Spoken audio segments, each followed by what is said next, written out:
Hey guys, how's it going? Hope you're doing well. My name is Crown, and today I'm going to read you some very interesting stories that I hope that you're gonna love. And now, without further ado, let's go!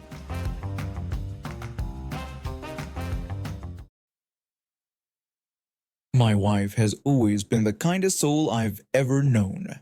Throughout our 20 years of marriage, I've watched her help countless people, always putting others before herself. Sometimes I worry that people take advantage of her gentle nature, but she insists that kindness is never wasted. We met in college, both studying education. While I went on to become a high school teacher, she chose to be a stay-at-home mom after our first son was born. She poured her heart into raising our two boys, creating a warm and loving home for our family. Our oldest son was the spitting image of his mother, kind, thoughtful, and always ready to help others. He volunteered at the local animal shelter, tutored younger kids, and was planning to study medicine, but life had other plans. In early 2020, he was diagnosed with an aggressive form of leukemia. Despite the best medical care and his fighting spirit, we lost him just 6 months later. He was only 17. The loss devastated our family, especially my wife. Our younger son, who was 14 at the time, tried to be strong for us, but I could see how much he was hurting too. My wife dealt with her grief by tending to our son's gravesite. She would visit almost daily, bringing fresh flowers and making sure everything was perfectly maintained. It gave her a sense of purpose, a way to still care for him. One day, about 2 weeks after the funeral, she went to the local store to buy some new potted flowers for his grave. I usually accompanied her on these trips, but I had to stay home with our younger son who wasn't feeling well. Later that evening, she told me what happened at the store. She was standing in line holding the potted flowers when she heard a commotion in the adjacent line. A woman, who I'll call Karen, started loudly announcing to everyone that there was an issue with her cashier and they needed to move to the other line. My wife watched as Karen, pushing both her shopping cart and her young child, moved directly in front of her. Karen then started loudly calling for the other customers from her original line to join her. She was practically shouting for them to come over, explaining that they had all been waiting together. The whole store seemed to turn and stare at my wife, waiting to see how she would react to this blatant line cutting. But true to her nature, she just nodded and let them go ahead. After the two customers finished their purchases, Karen started checking out her items. Then she turned to my wife with what I imagine was a smug expression and made a comment about how my wife didn't have to wait long to buy her plant. My wife's response was simple but powerful. She told Karen that it was okay, she wasn't in a hurry, and she just hoped people would be nicer to Karen when she was buying flowers for her son's gravesite. The entire store fell silent. The cashier gasped. The people behind my wife stopped talking.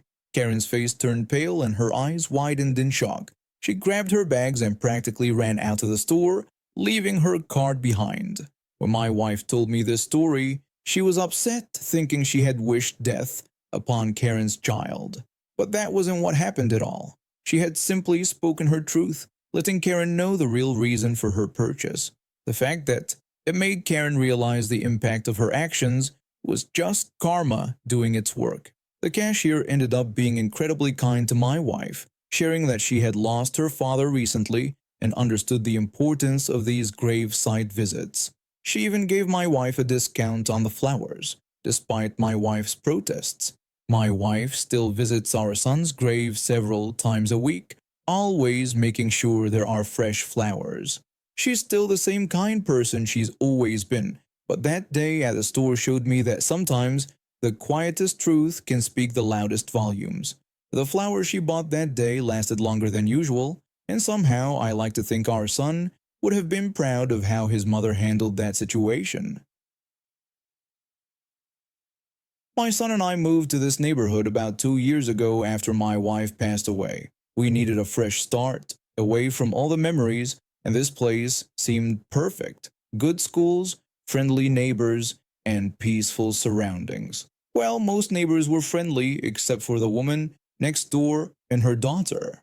From day one, this neighbor, let's call her Karen, made it her mission to get her daughter and my son together. At first, it was somewhat amusing. She'd constantly invite us over for dinner, or coincidentally be gardening whenever my son came home from school. But things got weird fast when she started showing up at our door with her daughter in tow, always dressed up like they were heading to prom.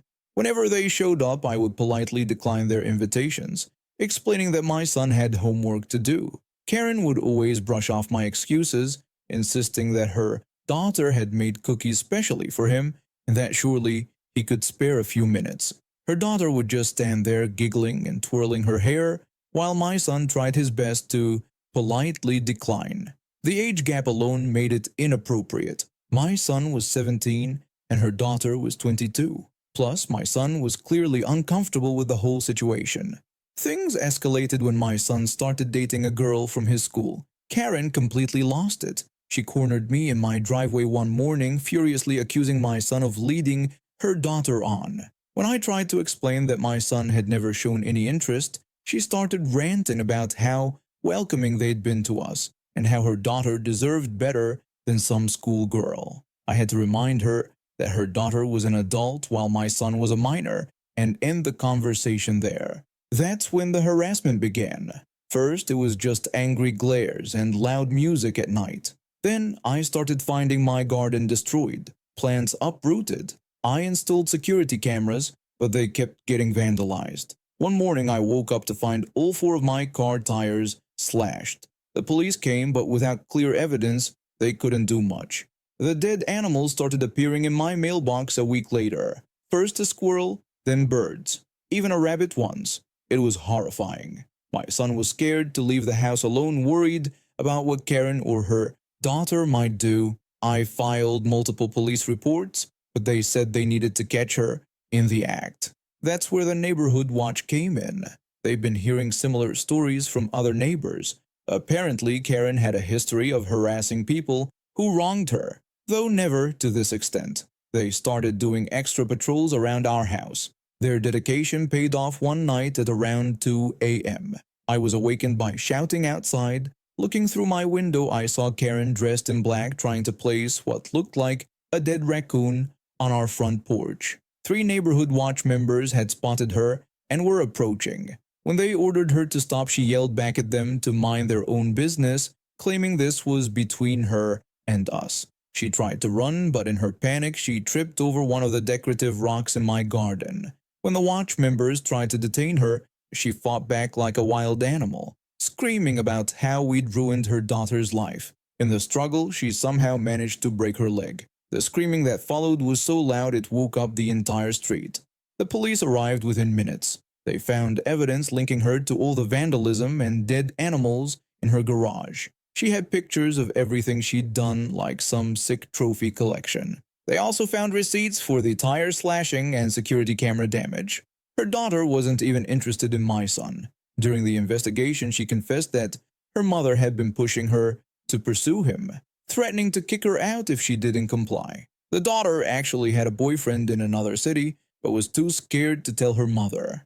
Karen was charged with harassment, vandalism, animal cruelty. They found out she'd been trapping and killing the animals herself, and stalking. She got 3 years in prison plus mandatory psychiatric evaluation and treatment. Her daughter moved in with her boyfriend and filed for a restraining order against her own mother. The neighborhood is peaceful now. My son graduated high school and is headed to college soon. The only good thing that came out of it was how the community came together to help us. The neighborhood watch still checks on us regularly, though these days it's more about friendly visits than security concerns. My professor had connections with this small-town station and recommended me for a weekend internship position. The team I worked with was small, just me, a cameraman, and the news reporter. The reporter had been in the business for about 15 years, having worked in major cities like Madrid before settling in our small town. He was actually pretty decent most of the time, teaching me the ins and outs of field reporting and how to handle difficult interviewees. He'd even step in when random people tried to photobomb our shots or make inappropriate comments while I was learning to do stand-ups. But there was this one incident that really showed me his true colors. It was a hot summer afternoon, and we'd just finished recording a segment about the town's annual festival. We were all hungry and tired, so the reporter suggested we grab lunch at this local restaurant known for their buffet. The thing is, we got there at 3:35 p.m., and their buffet closed at 3:30 p.m. When the waitress came to our table, the reporter asked about the buffet. She apologetically told us that the buffet had closed 5 minutes ago but offered to bring us their regular menus instead. The reporter wouldn't let it go, insisting that since it had only been 5 minutes, they could surely make an exception. The waitress let out a nervous giggle and explained that the kitchen had already started cleaning up the buffet area. That's when the owner came over and gently pulled the waitress aside. He must have been watching us from somewhere in the restaurant. The owner asked if there was a problem, and the reporter immediately complained about wanting to eat from the buffet, emphasizing again that it had only been 5 minutes since closing. The owner explained that their closing times were clearly posted and that they couldn't keep the buffet open past its hours. The reporter's voice kept rising as he complained about how restaurants in Madrid were much more accommodating and how this was terrible customer service. The owner reminded him that this wasn't Madrid, these were their hours, and he needed to respect his staff's time. I kept trying to defuse the situation, tugging on the reporter's sleeve and suggesting we just order from the menu, but he wouldn't hear it. He kept insisting that the situation was unacceptable. By this point, other customers were staring at us. I felt my face burning with embarrassment. The owner finally had enough and warned the reporter that if he continued being disruptive, they would have to leave. The reporter announced dramatically that we were leaving anyway and that he wouldn't eat there even if they paid him. After he stormed out, I stayed behind to apologize to the staff. I told them how sorry I was and that he wasn't usually like this. The waitress was kind about it, saying they dealt with all sorts there. The owner was understanding too, just suggesting that maybe I should find a different lunch companion next time. When I got outside, the reporter was still fuming. I confronted him about his behavior, explaining that this wasn't some big city. This was a town of less than 10,000 people with different rules that needed to be respected. He just complained more about not liking it and went on about how nasty the owner had been, calling the whole thing unbelievable. The rest of the day was unbearably awkward. The cameraman and I barely spoke to the reporter, and he kept muttering under his breath about small-town mentality. The following week, I requested to be assigned to a different news team, citing a need for diverse learning experiences. The station manager, who had apparently heard about the restaurant incident from several sources, was more than happy to accommodate my request. The reporter was transferred to a different station 3 months later. Apparently, the restaurant incident wasn't his first display of entitled behavior, just the first one I'd witnessed. I heard he was working at an even smaller station in an even smaller town. Let me share a story that happened to me a few months ago. I served in the military for 8 years until a combat injury left me with severe physical disabilities and PTSD. The transition to civilian life was rough, especially since I couldn't work anymore. Thankfully, my disability compensation from being a veteran helps me stay financially independent. My grandmother and I decided to rent a house together after my grandfather passed away. She wanted company, and I needed a quieter environment to manage my anxiety and physical limitations. We split the responsibilities. I handle the rent and utilities with my compensation, while she takes care of the cooking and some household chores. Everything was going great until my grandmother suggested hosting her sister, my aunt from overseas, for a few weeks. I was actually excited about it since I'd never met her before. When she arrived, she seemed pretty fun at first. She had this eccentric personality that made our dinners out interesting, even though she could be a bit difficult sometimes. But things started getting uncomfortable pretty quickly. She was one of those people who believed every conspiracy theory she read on social media. We had several heated discussions about it.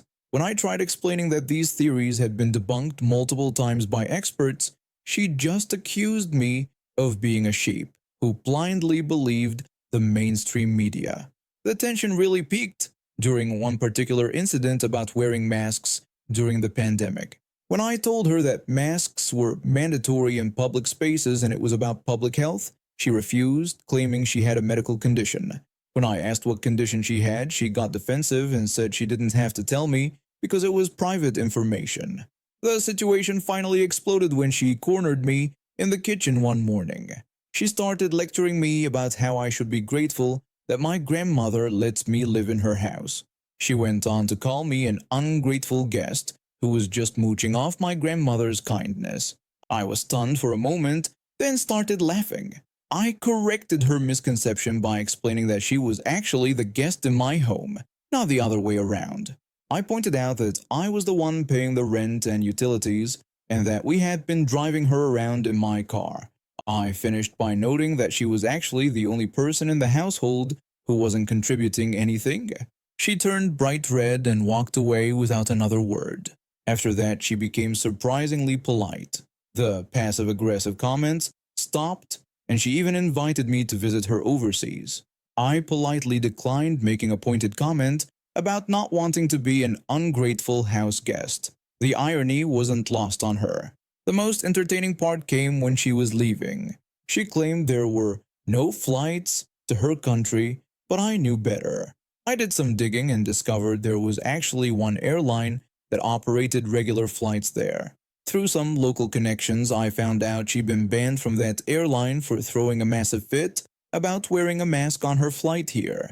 She had to fly to a neighboring country and take a 12-hour bus ride home. A few days after she left, my grandmother received a call from her sister in the neighboring country. Apparently, my aunt had been denied entry at the border for trying to use an expired COVID test and throwing another tantrum at border security. She had to spend 3 days in a quarantine hotel at her own expense before they finally let her through. Just when we thought the drama was over, we started receiving messages from relatives back in her country. She had been spreading wild stories about how we had mistreated her during her stay. She claimed we had forced her to wear masks against her medical condition, denied her food, despite my grandmother cooking 3 meals a day, and made her sleep in terrible conditions. She had her own room with a brand new mattress we bought specifically for her visit. My grandmother was initially upset about these lies, but then something unexpected happened. Our relatives started sharing screenshots of my aunt's social media posts from her stay with us. Every single post showed her enjoying elaborate meals, going on shopping trips in my car, and lounging comfortably in our home. She had even posted about how wonderful and accommodating we were, right up until the mask incident. When confronted with her own posts, she quickly deleted them and blocked several family members. The whole experience taught me one thing. Some people are so entitled they can't see past their own assumptions, even when they're the ones receiving hospitality. I heard she's been telling everyone back home how rude Americans are. I guess self-awareness isn't her strong suit. And now we have reached the end of today's stories. Thank you for watching, and see you next time.